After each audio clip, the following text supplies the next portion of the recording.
মই ডক্টৰ দীপালী দেৱী। মই 2017 চনত institute of advance studies in science and technology Guwahati Assam তাৰ পৰা অধ্যাপিকা হিচাপে অৱসৰ গ্ৰহণ কৰিছোঁ। মই 1978 চনত জুঅ'লজিত MSc পাছ কৰি প্ৰথমতে 1969 চনত গোৱালপাৰা কলেজত প্ৰথম মোৰ চাকৰি জীৱন আৰম্ভ হয় লেকচাৰাৰ হিচাপে। তাৰপিছত বিভিন্ন কাৰণত গোৱালপাৰা চাকৰিটো বাদ দি গুৱাহাটীলৈ আহি মই অলপ দিন সন্দিকৈ কলেজত চাকৰি কৰিছিলোঁ। তাৰপিছত মই মোৰ পঢ়া আধৰুৱা হৈ থকা কাৰণে মোৰ PhD ডিগ্ৰীটো ল'বৰ কাৰণে মই গুৱাহাটী ইউনিভাৰ্চিটিত এখন প্ৰকল্পত যোগদান কৰোঁ আৰু তাৰ পৰা মই 1991 চনত মই PhD ডিগ্ৰী লওঁ আৰু তাৰপিছত মই ISSTত জইন কৰোঁ। প্ৰথমতে মই ৰিচাৰ্চ স্কলাৰ হিচাপে জইন কৰিছিলোঁ, তাৰপিছত তাত মই ফেকাল্টি হিচাপে জইন কৰিলোঁ 1993 চনত আৰু তাৰপিছত মই 2017 চনত তাৰ পৰা অৱসৰ লওঁ। মোৰ চাকৰি জীৱনকালৰ বেছিখিনি সময় ISST দিলোঁ, কিয়নো তাত মই 27 বছৰ চাকৰি কৰিলোঁ। তাৰ আগত মই যেতিয়া 1978 চনত মাষ্টাৰ ডিগ্ৰী কৰিছিলোঁ, তেতিয়াই মোৰ বিষয় এটা আছিলে, প্ৰজেক্ট এখন কৰিছিলোঁ এৰী চিল্কৰ ওপৰত।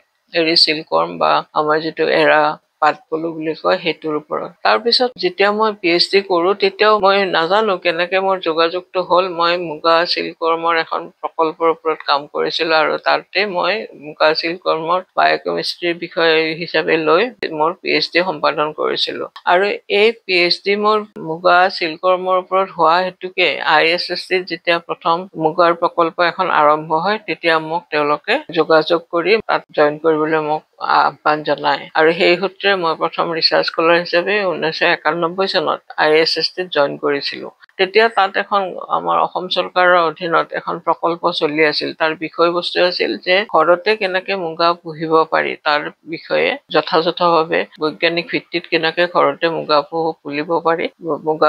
কাৰণ আমি সকলোৱে জানো যে মুগা পলু ঘৰৰ বাহিৰত পোহা হয়, আনহাতে পাট পলু বা এৰী পলু ঘৰৰ ভিতৰতে পুহিব পাৰি, কিন্তু মুগা পলু ঘৰৰ ভিতৰত পোহা নহয়। আৰু সেই সংক্ৰান্তত আমি প্ৰথমতে 91 চনৰ পৰা প্ৰকল্প কাম কৰি 93 চনত শেষ হয় আৰু 93 চনতে এইটো ভাৰত চৰকাৰৰ বিজ্ঞান আৰু প্ৰযুক্তিবিদ্যাৰ অধীনত ডাঙৰ এখন প্ৰকল্প ISST পায় আৰু তাত মই চাইণ্টিষ্ট হিচাপে যোগদান কৰোঁ। আৰু সেয়াই হয়তো মোৰ জীৱনৰ সোণালী অধ্যায়ৰ আৰম্ভণি, কাৰণ মুগা পলু বা মুগাৰ লগত মোৰ ইমান দিনৰ যিখিনি সহমৰ্মিতা বা মই যিখিনি কথা জানিছিলোঁ তাক আৰু বিশদভাৱে জানিবলৈ বা শিকিবলৈ মই এটা সুযোগ পাইছিলোঁ। মুগাটো এটা আপুৰুগীয়া বস্তু, পৃথিৱীৰ ক'তো নোপোৱা। আমাৰ উত্তৰ পূৰ্বাঞ্চলৰ যিটো ব্ৰহ্মপুত্ৰ উপত্যকা আছে এইখিনিতে মুগা আটাইতকৈ বেছিকৈ হয় আৰু চুবুৰীয়া ৰাজ্যকেইখনতো অলপ চলপ আছে, কিন্তু বিশেষকৈ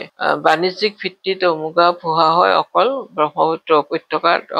উত্তৰ পূৰ্বাঞ্চলৰ ব্ৰহ্মপুত্ৰ উপত্যকাতে সৰহকৈ মুগা পোহা হয়। মুগাৰ বৈশিষ্ট্য হিচাপে ক'বলৈ গ'লে অনেক অধ্যায়ৰ অৱতাৰণা কৰিব লাগিব। মুগা বস্ত্ৰখন যিখন বৈ ওলোৱা হয় তাৰ গুৰিতে যিটো পোক থাকে সেইটো মুগা পলু, আৰু এই মুগা পলুটোৰ পৰাই বিভিন্ন প্ৰক্ৰিয়াৰে উলিয়াই তাৰ মুগাৰ বস্ত্ৰখন কৰা হয়। তাৰ যিটো ৰং সেইটো ৰংটো হ'ল উজ্জ্বল সোণোৱালী ৰং আৰু তাত বিশেষভাৱে বেলেগ ৰং দিয়াৰ কোনো প্ৰয়োজনেই নাথাকে। সূতাৰ আহৰ যিটো ঘনত্ব বা তাৰ স্থায়িত্ব সেইটো আটাইতকৈ বেছি বা তাৰ যিটো শক্তি সেইটো আন ৰেচম সূতাতকৈ অনেক বেছি। এই সকলো দিশ সামৰি মই মোৰ জীৱনকালত 11খন প্ৰকল্প সম্পাদন কৰোঁ আৰু তাৰ বিনিময়ত 15জন ল'ৰা ছোৱালীয়ে PhD পাবলৈ সক্ষম হৈছিল। আৰু এটা সুন্দৰ কথা যে মুগাৰ যেতিয়া আমি গৱেষণা পত্ৰ লিখো বা গৱেষণাৰ কাৰণে যেতিয়া ল'ৰা ছোৱালীবিলাকে বিশেষ ধৰণৰ পত্ৰ লিখে বা জাৰ্নেলত যিবিলাক পেপাৰ হয়, এই গোটেই পৃথিৱীতে আমি যেতিয়া সেইবিলাক পঠিয়াওঁ চবে মানে আচৰিত ধৰণৰ কমেণ্ট বিলাক দিয়ে আৰু চবে আচৰিত হয় যে এই সূতাটো ক'ত পায়, ইমান ধুনীয়া সূতা আৰু ইমান ধুনীয়া তাৰ বস্ত্ৰ আৰু গুণাগুণৰ ভিত্তিত ইমান বেছি তাৰ স্থায়িত্ব ঘনত্ব। কাৰণ গোটেই পৃথিৱীতে আমাৰ মালবেৰী যিটো ৰেচম মালবেৰী চিল্ক সেইটোহে পোৱা যায়। এৰী আজিকালি অলপ চলপ ইফালে সিফালে অন্য দেশতো কৰা হয়, কিন্তু মুগা কেতিয়াও অন্য দেশত ক'তো হোৱা নাই, অকল ইয়াতে মুগাটো পোৱা যায়। ৰেচম বুলি ক'লে আচলতে চবৰে মনতে কৌতূহল হয়, ৰেচমনো কি? আচলতে ৰেচমটো হ'ল প্ৰাকৃতিক আঁহ কিছুমান, তাৰ ভিতৰত পাট, এৰী, মুগা আৰু টচৰ এই চাৰিবিধে ৰেচম সূতা হয় আৰু এই 4 প্ৰকাৰৰ পলুৰ পৰা উৎপন্ন হয় আৰু একেবাৰে প্ৰাকৃতিক, ইয়াত কোনো ধৰণৰ চিন্থেটিক বা কোনো ধৰণৰ অপ্ৰাকৃতিক বস্তু নাথাকে।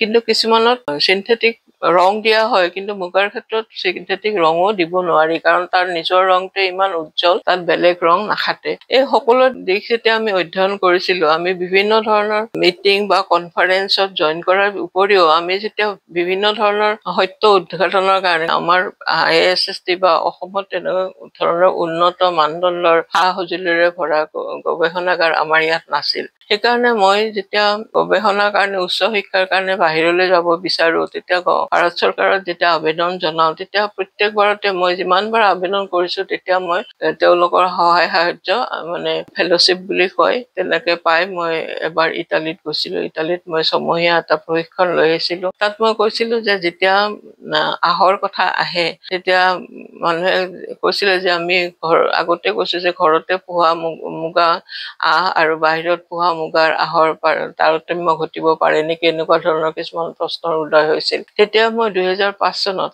ইটালীলৈ গৈছিলো, যে প্ৰাকৃতিক আহ কেনেকে বিভিন্ন উপায়েৰে তাক চিনাক্ত কৰিব পাৰি, তাৰ যিটো ষ্ট্ৰেংথ বা তাৰ যিটো ঘনত্ব বা স্থায়িত্ব, এইবিলাক চাব পাৰি। এই সকলো দিশ সামৰি মই 6 মাহত ইটালীত গৈছিলো, আৰু তাত পাদোভা ইউনিভাৰ্চিটিত থাকি মই গোটেই গৱেষণাৰ কামখিনি কৰি আহি মই ইয়াতে প্ৰতিষ্ঠা কৰিছিলো যে ঘৰত পোহা আৰু বাহিৰত পোহা মুগাৰ আহৰ কোনো তাৰতম্য নঘটে। তাৰোপৰি আৰু কিছুমান কথা আছে, যেনেকে আমি মুগাৰ আহটোক খুব ভালকৈ যেনেকে আমি ককুলৰ পৰা উলিয়াব পাৰো, তাক তাৰমানে আমাৰ যেনেকে আগতে গৰম পানী বা খাৰ দি বইল কৰা হয়, তাত কিছুমান ধৰণৰ বিভিন্ন ব্যতিক্ৰম ঘটে তাৰমানে। তো আমি কিছুমান ষ্টেণ্ডাৰ্ড প্ৰচিডিউৰ বা উলিয়াইছিলো, যিটোৰ কাৰণে নেকি আমি ধুনীয়াকৈ মুগাটো কলটোৰ পৰা আহখিনি সুন্দৰভাৱে উলিয়াব পাৰি, আৰু সেই আহৰ পৰিমাণো বেছি থাকে। গতিকে তেতিয়া ৱেষ্টেজ বা আমাৰ আহ তাৰমানে আমাৰ পৰিত্যক্ত অৱস্থাত বেছিকৈ নাযায়। গতিকে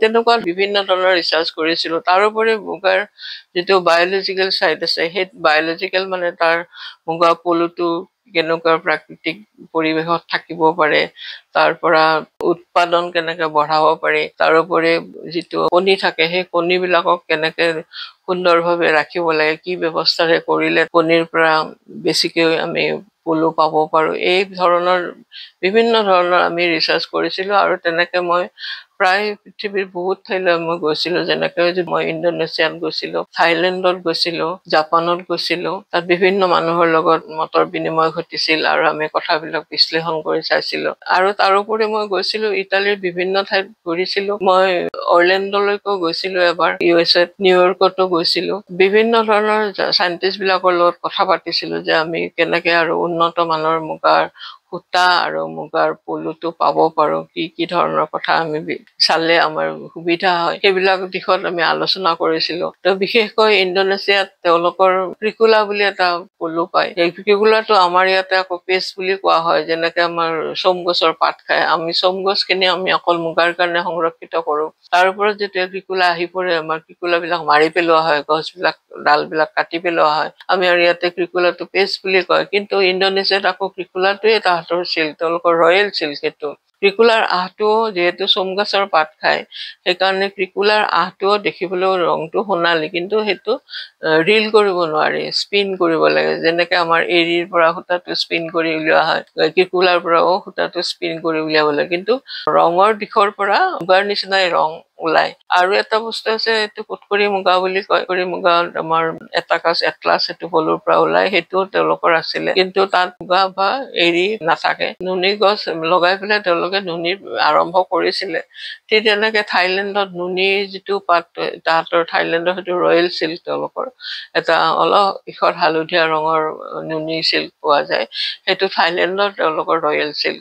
আৰু জাপানত এটা আছে য়ামামাই বুলি কয়, সেইটোৰ আকৌ কোকুনটো সেউজীয়া, কিন্তু সেউজীয়া ৰংটো স্থায়ী নহয়, যেতিয়া বইল কৰি দিয়া হয় তেতিয়া সেউজীয়া ৰংটো গুচি যায়, কিন্তু সেইটো তেওঁলোকৰ ৰাজ্যিক পলু য়ামামাই। চ' এনেকে বিভিন্ন অন্য ধৰণৰ পলু পায়, কিন্তু মুগা আজিলৈকে ক'তো পোৱা নাযায়। আৰু আমিতো জানো চাইনা ৰেচমৰ কাৰণে বিখ্যাত। চাইনাত বিভিন্ন ধৰণৰ ৰেচম থাকে, তাতে মালবেৰীটো আটাইতকৈ বেছি। তাৰোপৰি তেওঁলোকৰ টচ এটা আছে, টচৰ কাৰণে বিখ্যাত চাইনা তাতে এন্থেৰিয়া পাৰ্নি বুলি এটা টচ আছে আমাৰ ইণ্ডিয়াতো আমাৰ টচ আছে টচটো অন্ধ্ৰপ্ৰদেশ ৰাঞ্চি এনেকুৱা ভাগলপুৰ এনেকুৱা অঞ্চলত পোৱা যায় টচ এইটো কিন্তু আমাৰ অসমত টচ এটা পোৱা যায় মণিপুৰ হাফলং সেইখিনিতে থাকে কিন্তু প্ৰডাকশ্যনৰ ক্ষেত্ৰত বহুত কম আৰু টচৰ সূতাটো মুগাতকৈ ইনফেৰিয়ৰ কোৱালিটিৰ